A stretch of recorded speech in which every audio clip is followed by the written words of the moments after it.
Yeah. So I'm Amit Haller. I'm the CEO and co-founder of Veev. Don't tell anyone, but I was never graduate. So I was trying to graduate a major in physics, but I'm missing one course. Probably would never happen. I'm kind of 35 years technologist, started from wireless communication and semiconductor many years ago, almost 30 years ago. I created the very first company of Bluetooth. So we created the Bluetooth technology at the time in the mid-90s. And I see some of you using cordless headsets, so it's in there. And move from there to smartphones, and from there to real estate. And when we came to real estate, actually as an investment opportunities and really kind of managing real estate, asset management and real estate investments, development, we start to realize more and more the issues and challenges around construction. And being very deep technologists in our background, me and my co-founders, we figure out that we believe we know how to fix it. So that's where Veev kind of was created about 6 years ago as a construction technology company, construction tech. And actually, my entire life, and maybe that's maybe going to be your best introduction to this meeting. My entire life, I was only entrepreneur. And everything. My name is Kelly Hampton. I have been with Veev almost 4 years. It'll be 4 years just after the year change. I can't believe it. It's been awesome. And I lead marketing and sustainability for the company. And my background is primarily in brand and brand marketing. And I have a lot of experience doing that. I won't say the number of years because there it is. And what else is important? My parents were entrepreneurs as well, so I've lived the startup and the life of your parents working and building businesses as well. So anyway, there you go. Wonderful, wonderful. I'm gonna break into some of our assigned questions we have. I guess the first we have was, what was the motivation behind starting Veev? You mentioned just a moment ago, but just a little more in detail, what motivated the creation of Veev? The creation of Veev? Yeah, I mean, so it's funny because I just shared with one of my colleagues a few hours ago a presentation I gave in the high school of my daughter. And basically they asked the question, they wanted me to come and lecture about how to build a successful company. And they all thought that I'm going to give them like the shopping list of how to build a successful company. And then my presentation started with why to build a successful company.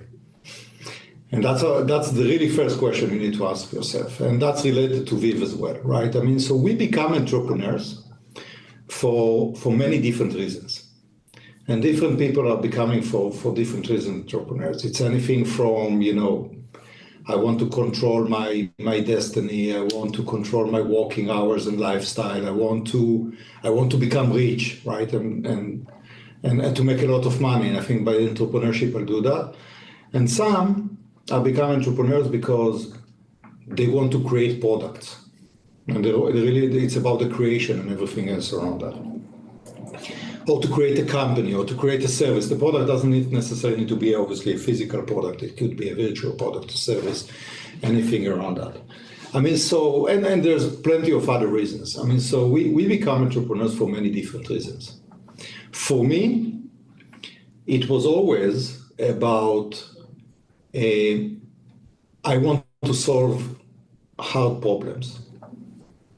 And every time I see a hard problem, I becoming very, I would say, I cannot sleep anymore. Obsessed, thank you.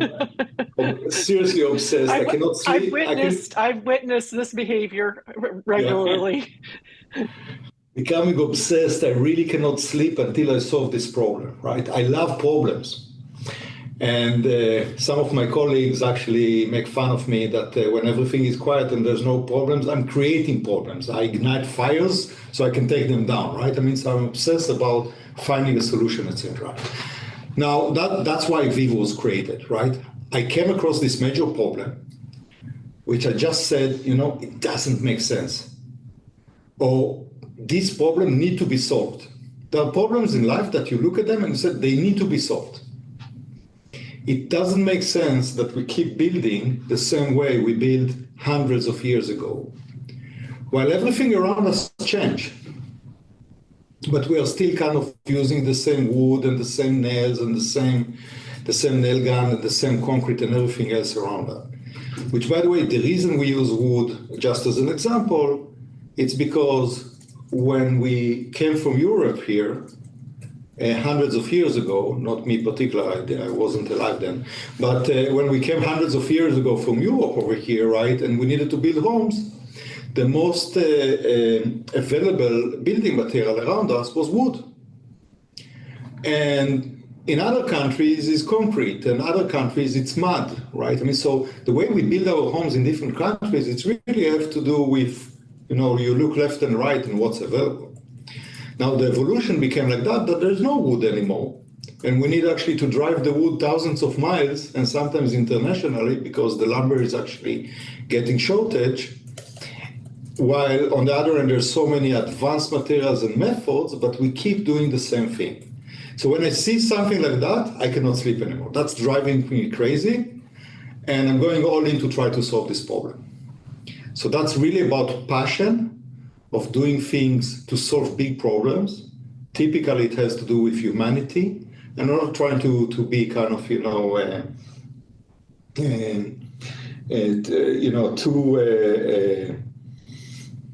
too obsessed about the humanity stuff, etc. I mean, it's need to do good for the world. I mean, typically, that's the type of problems I prefer to solve, and that's why I am here. Was it addressing your question, Jens? Oh, absolutely. Absolutely. I think I want to pivot to my next one was how did you particularly find the community you were looking to serve in? So you talked about trying to change off of wood and move into more modernization of the housing market. So how did you particularly find the people that you were looking to address the concern? People, you mean the end customers, the people we are selling those homes to? Yeah. How did you find that specific community, those customers you were looking to help? Now, I would say the following. The biggest challenge, and by the way, even to the most experienced entrepreneurs, the biggest challenge in understanding what market you want to serve and what is the market segment is to ask very tough but simple questions. What is the real problem I'm trying to solve? Because many times you start with the first problem, but it's not necessarily the right problem. I mean, you need to very understand the problem, to understand very, very well the problem statement. What do I really try to solve? How does it serve the customers? So what is the problem of the customer? How I solve it for them? How do I create the added value? And that's very tough, and sometimes it takes years. And many, many startups and many very experienced entrepreneurs starting in A, and they end up in G, right? I mean, and sometimes you just need to walk the walk, because you need those iterations. I mean, obviously, in a retrospective, it says how dumb I was not to asking the right question, but assuming that most people are not dumb, it just takes the time. But you need to continue to be very honest with yourself and continue to ask the question and make sure that you are navigating toward the right direction. So specifically talking about Veev, what were some of those questions that you were asking, and how exactly did you apply this to your business model? Yeah, I mean, so let me give you many different questions that has to do with Veev. So what Veev does, right? I mean, it's a prefab panelized system that we build very smart and finished walls and floors in our factory, including all the different systems. And when they come on site, they click one to each other and building the home or the housing very, very quickly. They're creating incredible high quality. They are very, very sustainable because housing creating a lot of sustainability issues. It's one of the largest embodied carbon contribution housing. And it's built so much faster than other. Okay, so this is my assets. Who needs it? And the general statement, it's very nice. We are here, the mission statement, we are here to solve for the housing crisis. Our mission statement is exceptional living for all people, the best, the planet, right? I mean, so on the high level, it sounds very, very well. But now, when you start to drill down, here are the questions you really need to answer. First and for all, what location? Texas or California? And in Texas, is it Austin or Houston or Dallas? Very close to each other, very, very different cities, very different population, very different price point. And then, I mean, is it like when we start to think about what is housing, there's workforce time there's first-time home buyers, there's move-ups, right? I mean, the people which are typically the second time, and then there's move-downs, which is the empty nesters that they're going to smaller units, but actually more expensive typically. And each one of them, they are looking for very different, it's a very different value proposition in the home itself. How do I get to these people? Do I sell directly to consumer? Am I doing it one by one? Am I buying like 50 lots land and building this entire thing at once? Or do I walk through channels like I'm actually building for builders, like the large builders out there? So take now what I just said and draw all the different permutation, right? I mean, it's like if you do this and then you do that and you do here and you go there, etc. And you are running into probably a month, a mind-blowing exercise that you get very exhausted at the end of this month and you don't really know the data. Furthermore, how do I even realize this data? How do I go to, well, you probably all learned in school about that you need to do your market research, right? And focus groups and everything else around that. So how do I go to a focus group and tell them, I'm going to build this type of home with new type of materials. I'm doing it much faster. It's exceptional quality. And say, yeah, I mean, we live in exceptional quality home. No, you don't get it because it's a very different. Imagine that this is type of, they cannot imagine. Steve Jobs always says that he doesn't do any focus group because he knows better than the consumer what they want. The consumers do not invent product. They are not product developers, they're product users. Here's the product, here's what it does, here's the price, touch it, you like it or not. But they cannot imagine the need of it and how it's going to be evolved. Those are very, very tough things. They require a lot of thinking, but at the end of the day, they require a very nasty thing. Just do it. Right? And you just, at one point, you'll never get the entire data. At one point, jump into the water, start to swim. Maybe you'll drown. Maybe you won't make it. But there's no way to know if you're going to make it or not unless you start to swim. Thank you for that response there. Just turning to some of the more specifics regarding the business. What would you say are the main products and services that your business provides to your customers? So we chose the way of building single-family homes right now, focusing on single-family homes. And we build them we produce them for other builders like the nationwide builders, KB Home, Lennar, DR Horton. I'm sure that you know some of these names or you saw it in your neighborhoods, in your cities. And the value proposition we give them. So what we do for them, our business model is, dear builder, no worries. Go enjoy Hawaii. We are going to build this neighborhood at a rate of one home a month or every home we completed within a month. You'll get the quality. We're fixing you the cost. There is not going to be, you should not be worried about any kind of changes in market and everything else around that. And we take the entire ownership of this building. So here's what we told them. Ownership, no headache. That's my value proposition, right? Fixed price, so you don't need to work you don't need to worry on prices being changed because of all kind of different elements. And it's a product that your customers, Leonardo, your customers, the end user is going to love so much that they're going to buy it very quickly, if not even paying much more for it versus competing product. So that's our value proposition, and that's what we do. So our product, the technology behind it is that we're prefabricating the walls and floors in a way that they can be assembled very quickly on site. We build the entire value chain around it, so we buy the materials, we have the factories, we have the assembly teams, we have the trucks to deliver it, right? I mean, so it's really kind of goes end to end. But at the end of the day, the value proposition is actually has nothing to do with walls. The value proposition, fast, better, cheaper.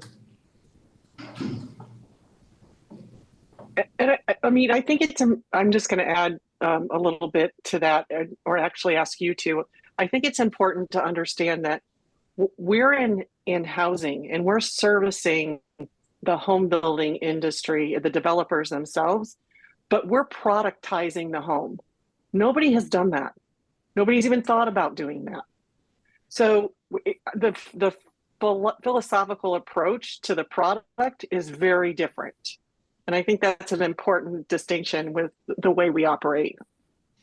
Thank you, Kelly. Definitely. I mean, so building up on Kelly's point here, our home is the most expensive by far, the largest by far, and the most usable or used product in our life.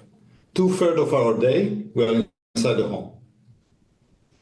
And we touch the walls and we touch the kitchen cabinets and we are interacting with the lights and everything else.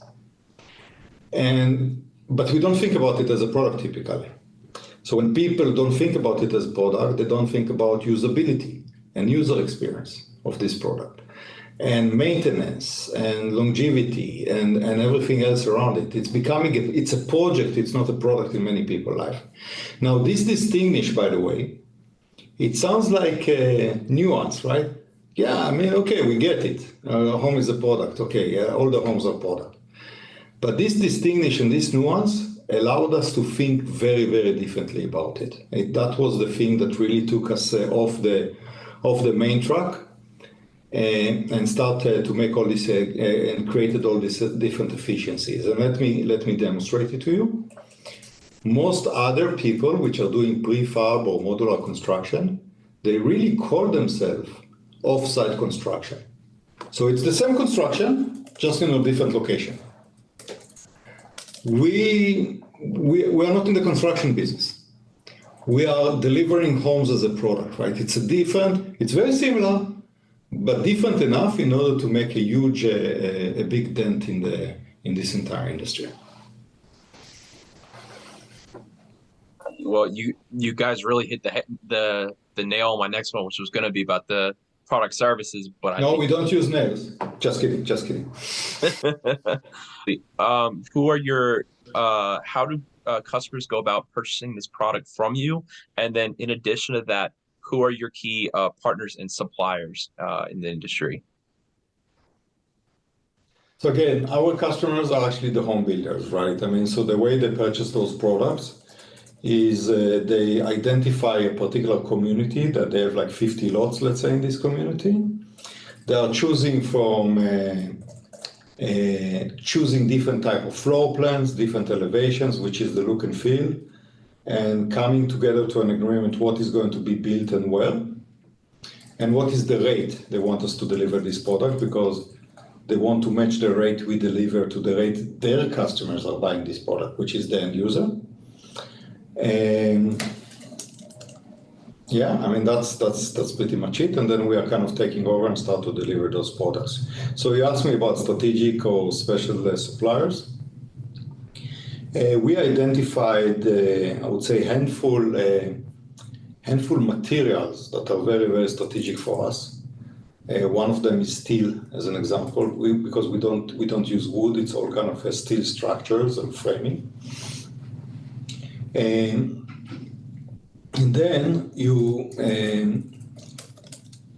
work with the following. You follow the following strategy. I mean, obviously, first and for all, you need to find partners and suppliers that are going to be that can match up our volume and can grow with us, right? I mean, so I'm not looking for someone what is too small. That if we grow, once we grow well, I mean, they cannot catch up with us anymore.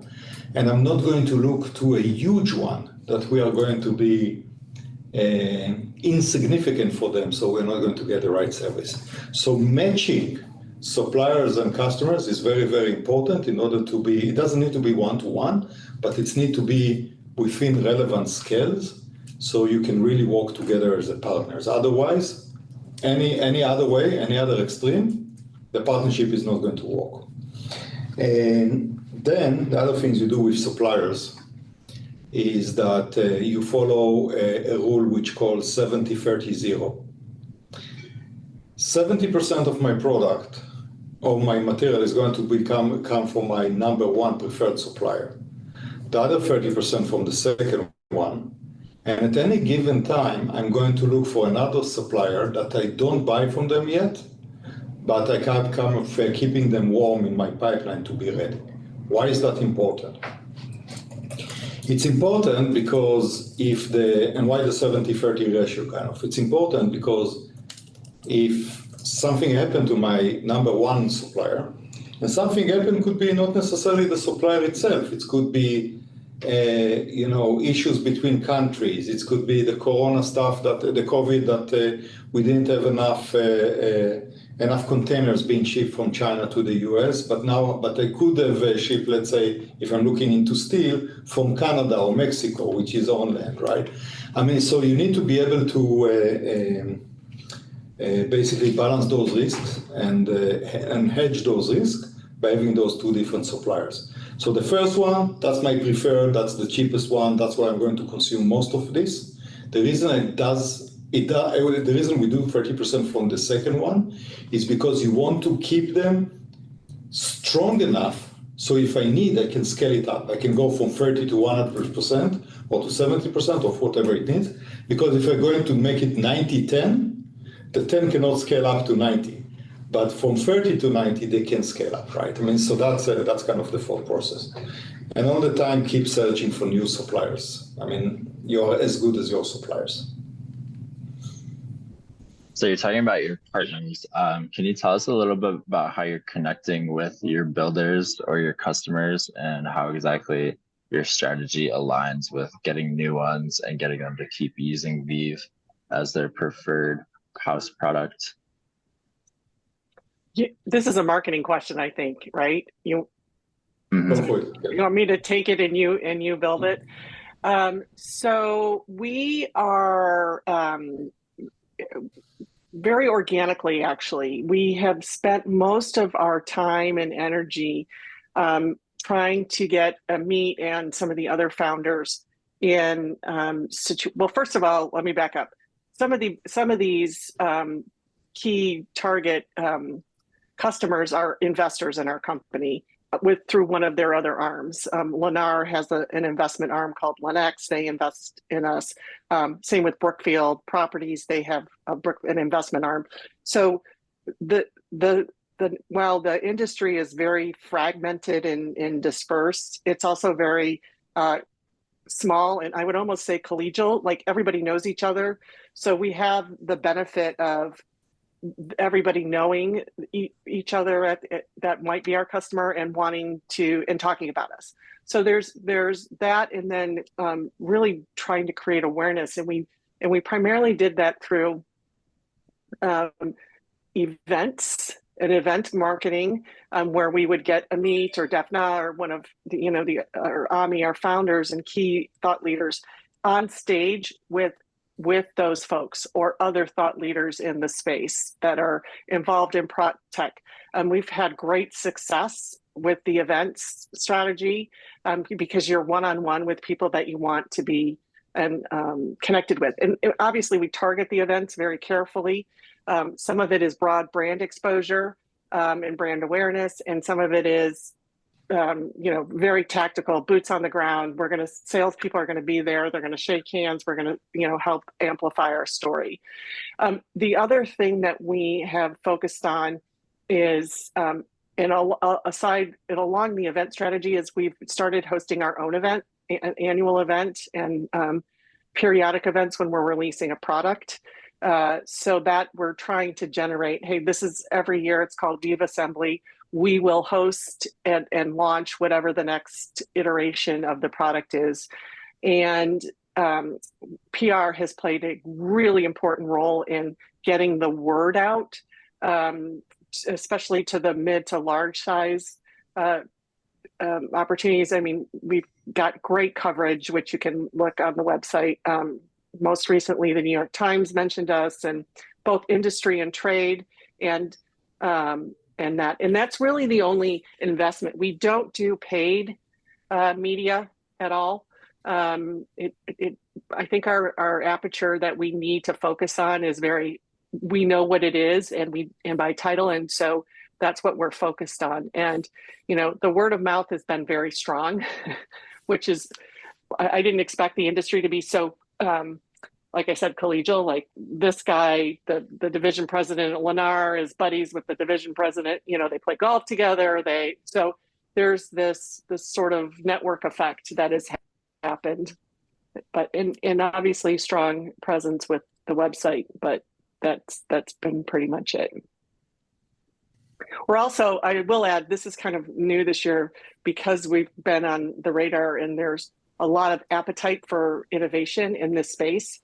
Just because it hasn't happened, it's second to last in productivity and innovation. If you look at any study, is like different types of the schools coming and wanting to get educated, whether it's trade schools, university programs. Berkeley reached out this week. They have a lean program in construction, and they want to come see what we're doing. So to me, that's important to educate the next wave, if you will, of consumers and industry experts, so that people know how to react. I'm each using language around prefab and modular, and to some degree panelized. We don't talk that way, because that immediately connotes something else. So we are very mindful about our word choices and trying to actually extrapolate ourselves from that. And it's only because people have a perception that they can't get rid of. But I think that we're hitting a tipping point or an inflection point in what those perceptions are about the industry. We're getting, we're mainstream coverage in Forbes and on CNBC, and things that people are really talking about this problem that we have. And it's not only the lack of houses, it's the lack of people to build them. There's not enough labor in construction to build the number of houses that we need. Full stop. I don't care what union says what, there's just not enough. They don't exist, and they're aging out at a rate. 40% of the workforce, of the construction workforce, will age out by 2030. And they're not being replaced.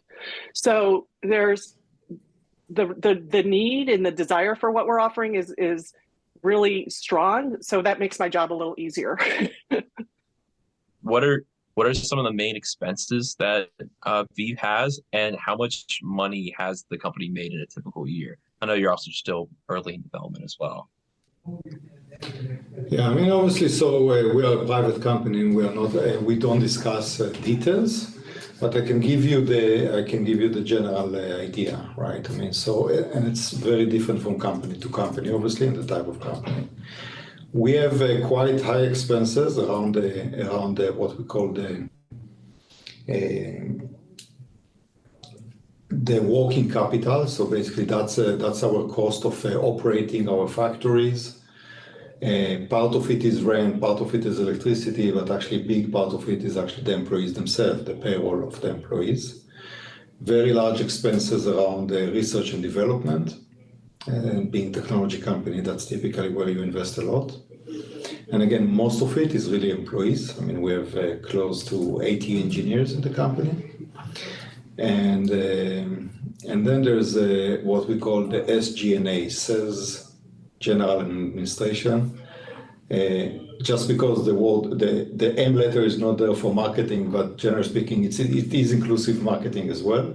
So that's your sales, marketing, accounting, financing, legal, everything else that you need in order to operate a large-scale company. So it's all about the size of the company, because you can have a small entrepreneurship of 5 people. It doesn't mean that you need all those different divisions, but when you start to scale, I mean, that's start to get messy. And also, in terms of some of your competition within the market, who are your key competitors, and what is obviously you seem to have a lot of advantages over your potential competition, but just highlight some of your advantages as well over potential competitors. Yeah. So that's another important thing to understand when you're walking into any entrepreneurship or into a new business. Who is your competition? And I'm going to surprise you with my answer. Our number one by far competition is ourselves. And the reason is because we are in a market of a significant housing shortage. So the more you can build, the more people will consume. And typically, the way you think about competition is that you are walking into a customer, you walk out of the customer, and they didn't choose you, they chose someone else, and that's your competitor. So in our case, we are really addressing those customers that they really want to buy a home, but the home doesn't even exist, right? I mean, so that's why there's no competition. But then if you look into the broader range of who is our competition, it's most probably going to be the traditional home builders, the traditional general contractors, because that's kind of the competing product in a way. But again, they are not competitors, because when we build home, they don't build one home less. They are still going to build the same amount of home, even though we are building. So we are not competing from that perspective. And last but not least, there are many startups or several startups these days that are trying to do kind of construction technology. So those are, I would say, mindset competition more than anything else, mindset and media and public relationship competition. So again, we are not competing from the perspective that if they chose them, they don't choose us, but we are competing on the awareness more than anything else. What would you say are some of the lessons you've learned throughout the process of developing Veev and now putting some houses into the communities? And what would you improve about the company in the future? Well, so many lessons learned that I cannot list them, and so much to improve, I cannot list it, right? I mean, so I think that I don't have any kind of in particular lesson that I think that is really going to be very important. It's more like the journey that you need to walk, and keep asking yourself every day: Are you walking this direction from inertia, or are you walking this direction because it's the right direction, right? I mean, so, and that's a thing that one of the biggest challenges for entrepreneur is that by definition, entrepreneur is a very optimistic person, because otherwise they wouldn't be. By definition, they are very passionate about their ideas and the problem solving and what they want to do, because otherwise they wouldn't be entrepreneurs. But that's your risk as well, because sometimes you just keep going that direction and the path is not there anymore, and you keep walking, right? I mean, so we need to learn to be very critical with us. We need to accept mistakes. Every time you're getting into a fork, that you need to decide if to go left or right. In particular, in a kind of startup environment, that you do things for the first time that no one did it before. You're going to think through it very, very thoroughly to go left and right, and then 50% chance you took the wrong turn, right? Because it's the first time. I mean, so no one did it before. There's very little amount of data. And as someone told me once, 50% of your decisions are going to be wrong. The only trick is to recognize it very quickly and correct them very quickly. But you need to accept it. There's not like bulletproof solution. What would make Veev specifically urban or suited for urban environments? And that's not necessarily just like a city, but just like the idea of being like interconnected within a lot of other people and a lot of other businesses as well. Well, housing is the ultimate community. Your home is the ultimate community builder. And so, I mean, whether you're inviting people in, you're extending to your neighbor, whether that neighbor is down the street or next door or the apartment 3 floors up. It's food, water, and shelter, right? I mean, it's the fundamental need that we have in an urban environment that's defined by where people are, and it's really just what we need. It's how we build those communities. About the revenue stream, so as you mentioned that the business is very capital heavy, how much time do you think the business would take, or how much would you have to scale to then generate like a profitable revenue that you that we aspires for? Yeah, again, so as I mentioned, it's very different from business type to business type. In a business like us, the expectation is 5 to 7 years of losing money before you're making money, right? I mean, so that's like in terms of like revenue channels, you spoke to us a little about the revenue channels, but I was wondering if you take any shares within the projects that you complete. Does Veev take any shares or a part of? So our main business model is the following. I mean, so for the builders, the large builders, they have a cost to build, right? I mean, so it's typically by square foot, how much dollar per square foot costs them to build a particular type of building in a particular area. And that's kind of our business model. I mean, so if it's a 2,800 square foot home, we are going to sell it at a certain dollar per square foot times 2,800. And that's how our cost model works. That's how our sales price works. That's how their cost model works. And at the end of the day, that's how the end user is buying it, right? I mean, different neighborhoods. If you go to Redfin or Zillow, you're going to see the cost for the end user per square foot. So it's really kind of the entire value chain of this, following the same rule. And we don't participate in their profit. I guess I have one question. This is more so like in the long run, or like your vision of it. So what is like your long-term like vision for V, and like how do you envision yourself reaching that goal, like in the long run? World dominance in housing. No, I'm just kidding. So 20 years from now, because you asked for long run. So 20 years from now, I would like the Veev brand to be so well recognized that everyone would love to live in a Veev home. And I would love us to be able to build so many factories around the country that whoever wants to live in a Veev home would be able to afford one and to get one on time. More in a short like span, like a short-term goal, like so what is your vision as in terms for a short-term goal that you're trying to achieve within the company?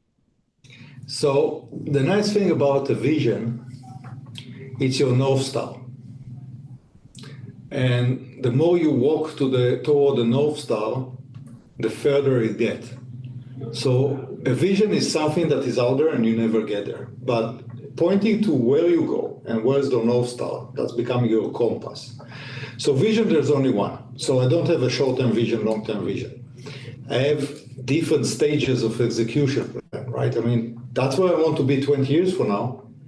Now let's understand where do we need to be 5 years from now in order to get there, and then understand 2 years from now, and 1 year from now, and next week, right? I mean, so you build it backward in order to understand what it takes. So This morning, just to give you kind of how deep it goes, this morning I was already at 4 o'clock in the morning in the factory on the production lines to understand some bottlenecks and some challenges within the production lines. Because unless we solve this one, we are not delivering the rate of the homes next week, which is not going to help us for 2 months from now in our business plan and forward and forward. So at the end of the day, this vision and the North Star is super important. You need to wake up every morning and to know where you're going and why you are going there. But you're going to build typically a 1-year plan ahead. And if anything more than that, it's really unrealistic. Now, investors many times will ask you 5 to 10 years forecast. Fine. But who knows, right? I mean, so it's really kind of what is your plan for the next year? Then what's the quarterly plan? What's the monthly plan? And even it goes down to the point that every Monday morning, I'm looking into my calendar and I'm checking if all the meetings I have in this calendar are serving the purpose of what I need to do today in order to reach the strategy 20 years from now. Right? That's how you really need to nail it down to that level of focus. So ladies and gentlemen, thank you so much for your time and for the opportunity. Yeah, absolutely. It's a complete pleasure of all of us that you're able to speak with us today. We're very happy to work with you throughout this semester. Again, I'll wrap this up here, but thank you guys for your time, and we'll be in touch going forward as well. Absolutely, and feel free to connect via LinkedIn or whatever, and feel free to reach out. And all the best and good luck in everything you guys are going to do.